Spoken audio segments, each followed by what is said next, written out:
Hi, welcome to Songs from the Catalog, where Fire Talk artists talk songs from our catalog. Today we've got Pax, Mia Joy, Wombo, and Cal Fish, all talking songs from their recent releases, out now on Fire Talk.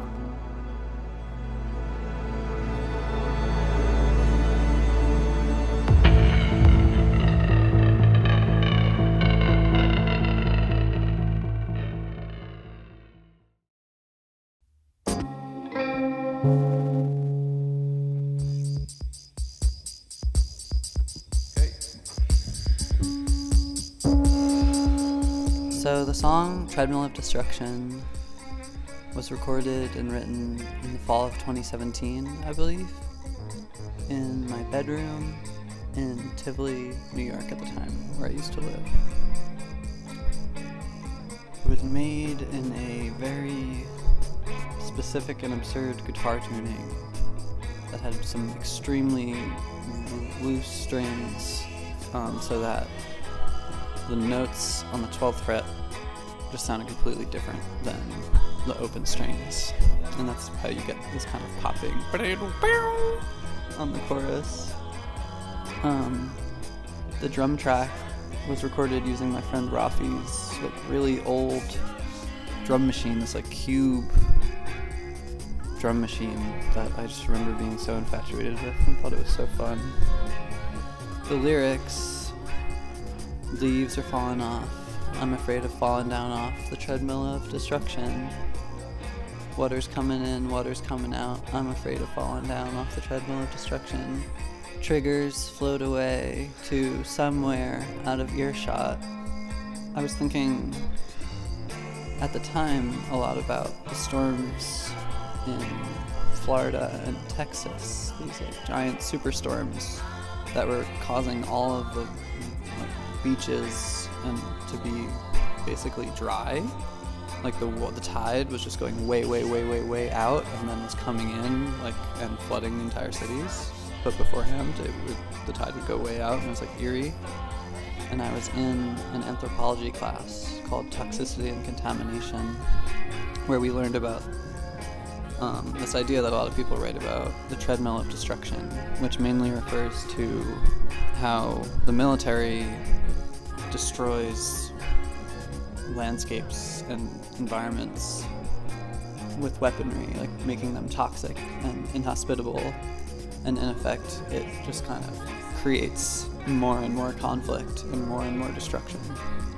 A good example for me of the treadmill of destruction is how a few years ago the largest movable structure ever was built.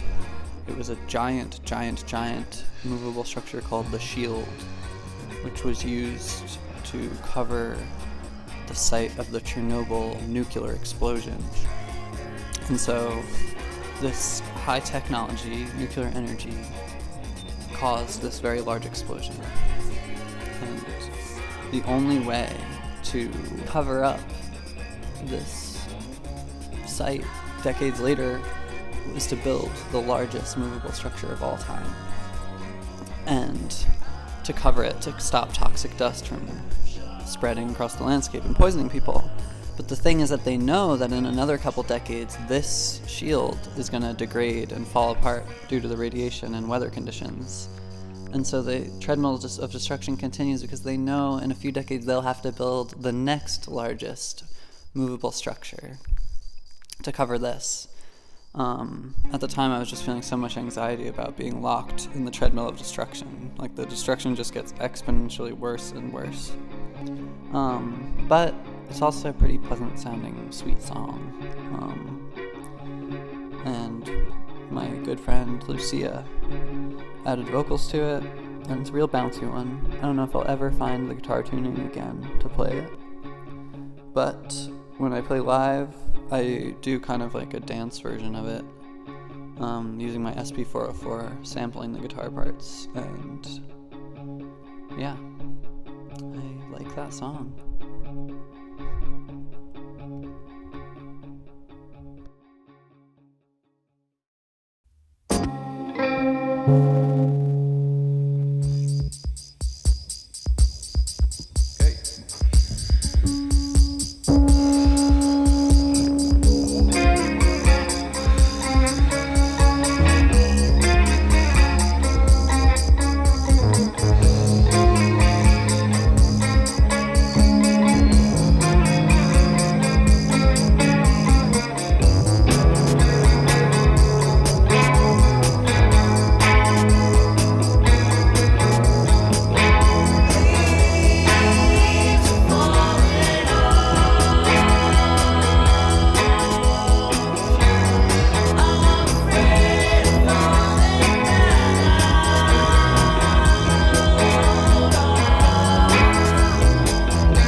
Hey everyone, my name is Mia Joy, and I am talking to you about my song CS.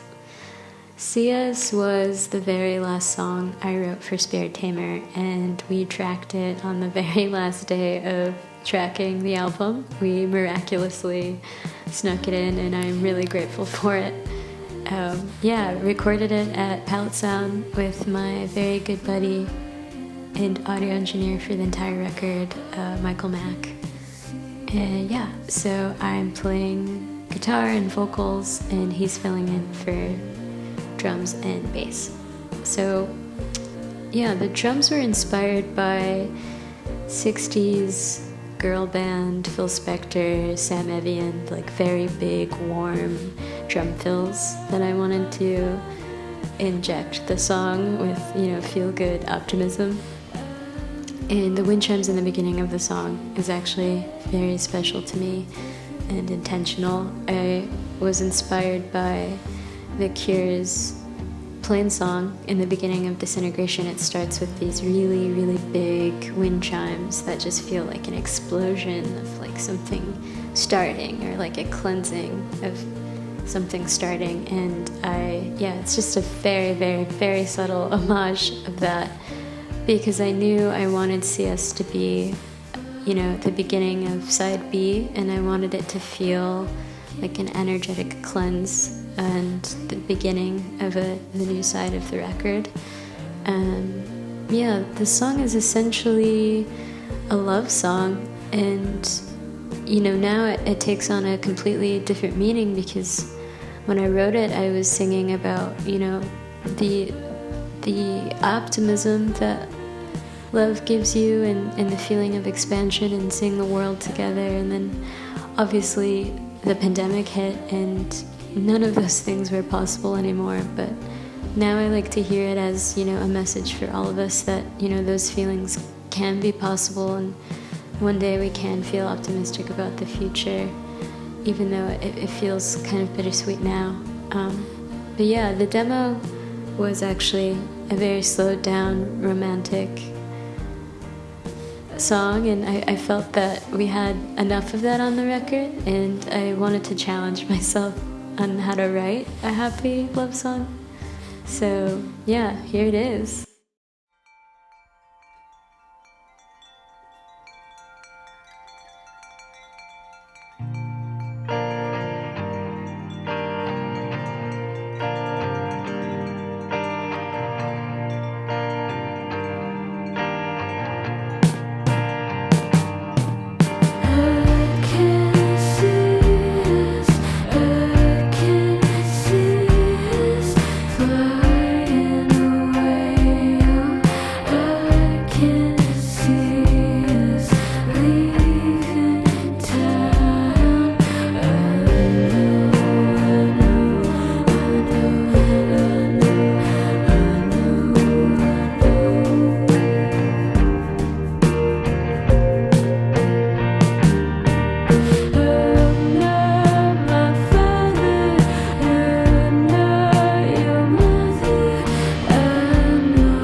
Hey, this is Madeline from PAX. You can call me Moodle. That's what my bandmates call me.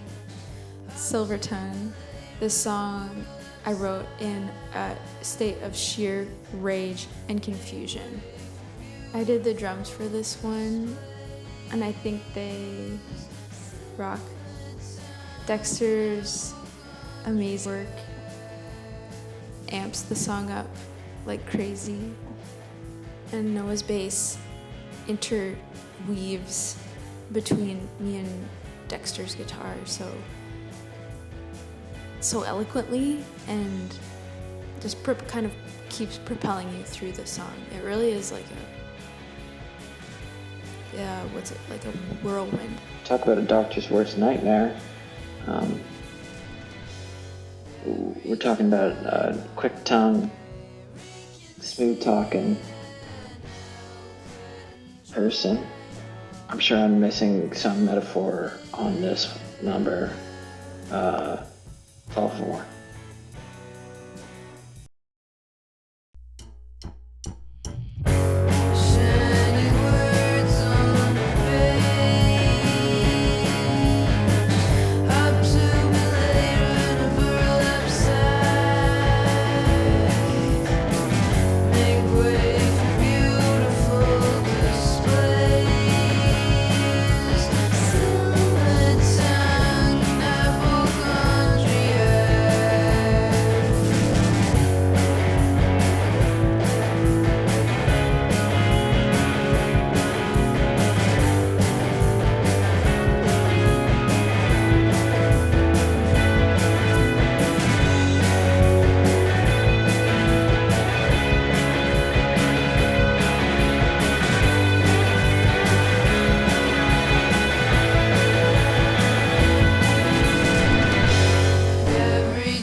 Hey, I'm Sydney from Wombo.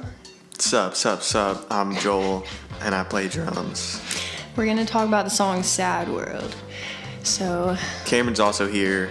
He doesn't want to talk, but he wants to let you guys know he's engineering this whole thing. He told us to say that. Sad World is about the fact that we live in a world where communities are just becoming more and more distant from each other, and especially with social media, especially with a global pandemic, and just not being able to really interact with each other too much. But basically, shit. I fucked you up. I'm sorry. I was trying to be. Apparently, the song is about.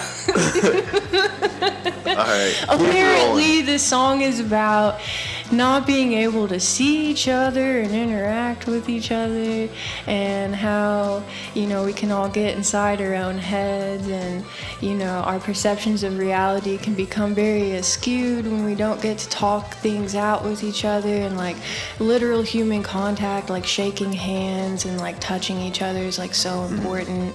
And it's something over the years that I've realized, which has made me, I just would rather be out in the world and like talk to people and like be real and be open and stuff. And like, I feel like I'm somebody who can easily just get such a skewed perception of reality when I don't do that. Sad World used to have a much different drum beat. It was just way more straightforward, and we wanted to make it a little weirder, and so I'm always trying to experiment with different percussive elements, just finding random things that you can hit, make weird noises. That kind of 808 sounding, almost like cowbell. It's actually a champagne cooler turned upside down. It's a kind of a funny story because I found it in my mom's basement, and we started playing with it. It seemed really cool. Liked the sounds we were getting. And so I took it, and then, I heard about it from my mom. Like, it was a back and forth battle of like who's gonna use the champagne cooler, but we eventually won, and I feel like we would like sneak it off to shows. It almost felt like she's cool with us using it, I hope.